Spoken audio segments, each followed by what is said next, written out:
Comenzó el cónclave, así es, se han reunido más de 130 cardenales de diferentes partes del mundo para votar y elegir al próximo sumo pontífice. El día de hoy hubo una primera reunión, una primera votación, no hubo resultado positivo, lo que vimos al final fue una fumata negra.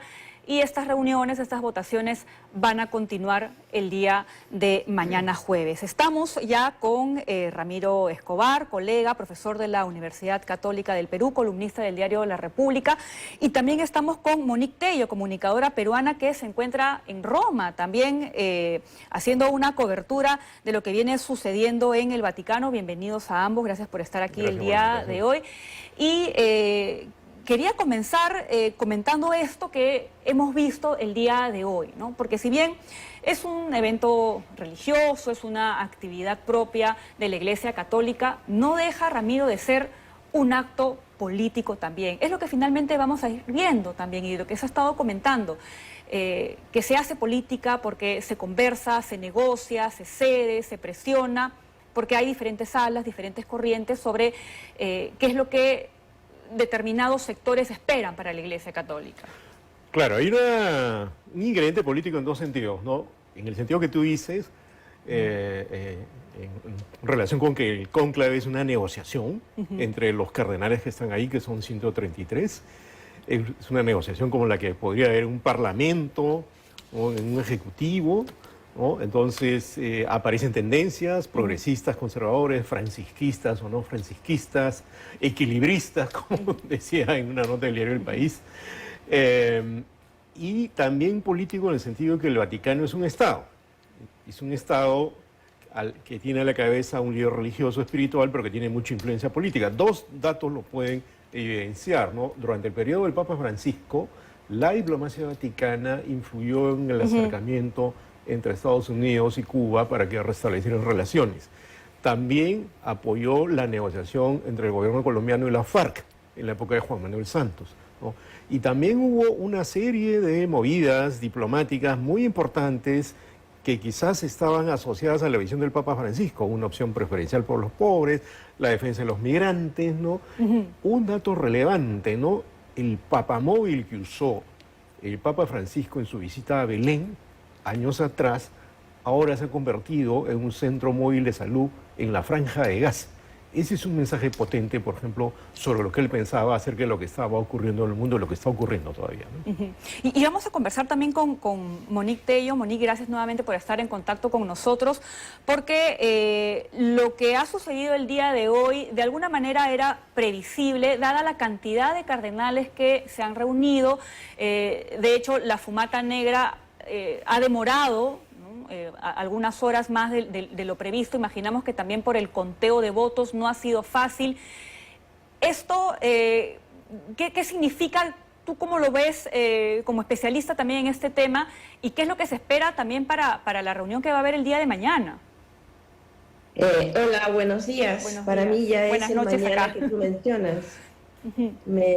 Entonces, a ver, yo te diría lo siguiente. Cuando estábamos hoy, mejor dicho, ayer por la noche en la plaza, todos muy ansiosos de saber qué ocurría, especulábamos si habrá malogrado la chimenea, quizás, y por eso no sale la fumata.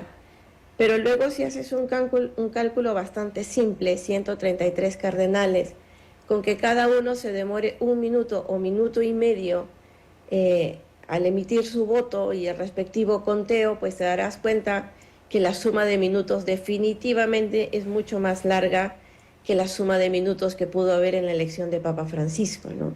Es mucho más de 2 horas, 2 horas y media quizás, con lo cual esa demora, por un simple cálculo matemático, queda bastante justificado. ¿Qué se espera para hoy? Simplemente que los cardenales entren nuevamente a la Capilla Sixtina y, abiertos a lo que el Espíritu Santo les diga, pues emitan su voto.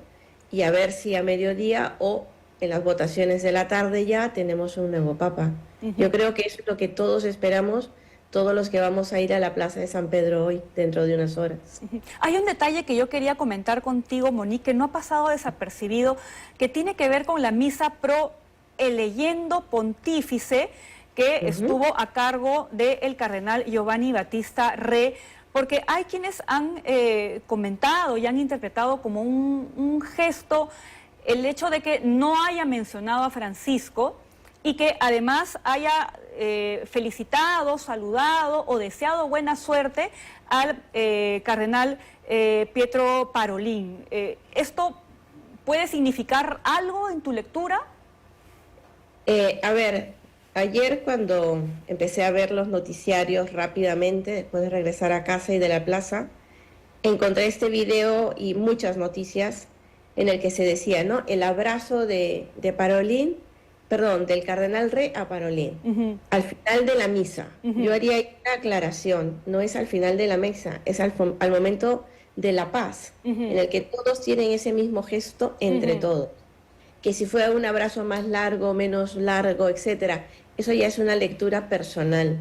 En lo particular, yo no me atrevería a especular.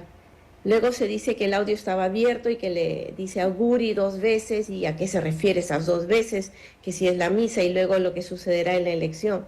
Seguimos especulando, ¿no? Porque al menos yo no he escuchado el audio, no logro escuchar ese doble auguri, pero más allá de escucharlo no, pues no sé, no creo que siempre vamos a la casa del mínimo detalle para tratar de interpretarlo y darle una connotación que quizás no necesariamente corresponde a la intención de las personas, ¿no? Esa sería mi primera lectura, que si mencionan al Papa Francisco o no en la misa eligiendo pro pontífice, el momento en que habría que mencionarlo sería en el momento de difuntos, porque Papa Francisco no es un santo, por consiguiente aún no se va a ser mencionado de ese modo en la liturgia. Entonces ahí lo mismo, ¿no? Hay mucha información circulando, es muy rápida hoy por hoy la circulación de las noticias, pero a veces pecamos en que no estamos del todo informados o no sabemos el significado de las cosas, ¿no? Esa es mi opinión y mi lectura de esto. Bien, Monique, vamos a hacer una pausa muy chiquita y vamos a regresar nuevamente contigo y con Ramiro para seguir hablando justamente de lo que se va a venir y de cuáles son las posturas, cuáles son las corrientes que podrían primar en las próximas reuniones que vayan a haber en este cónclave en el Vaticano. Regresamos. Seguimos aquí con Ramiro Escobar comentando el componente político del cónclave y claro, los cardenales, Ramiro, son actores políticos en sus países, ¿no? Nuestro cardenal Castillo, estando allá en el Vaticano, emitió un pronunciamiento sobre Patás. Entonces, claramente tienen tendencia, tienen ideología y eso se va a ver reflejado en el cónclave. Claro, lo que pasa es, hay que recordar las palabras del Papa Francisco, hagan lío, ¿no? Eso le dijo a los jóvenes, pero podría entenderlo cualquier católico, cualquier persona que, digamos, hasta simpatiza con la Iglesia Católica, no siendo una persona de fe, ¿no?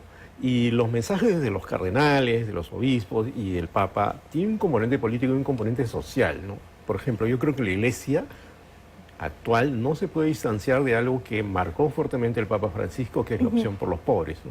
Algo que antes estaba supuestamente en discusión, pero claramente él asentó esa posición.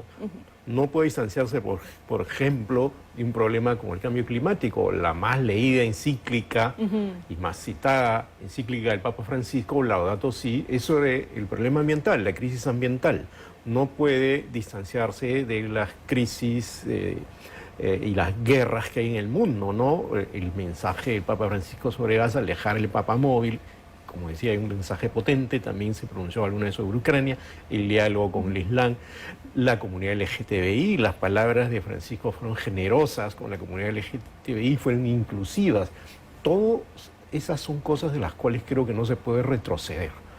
Creo que la Iglesia Católica perdería si retrocede.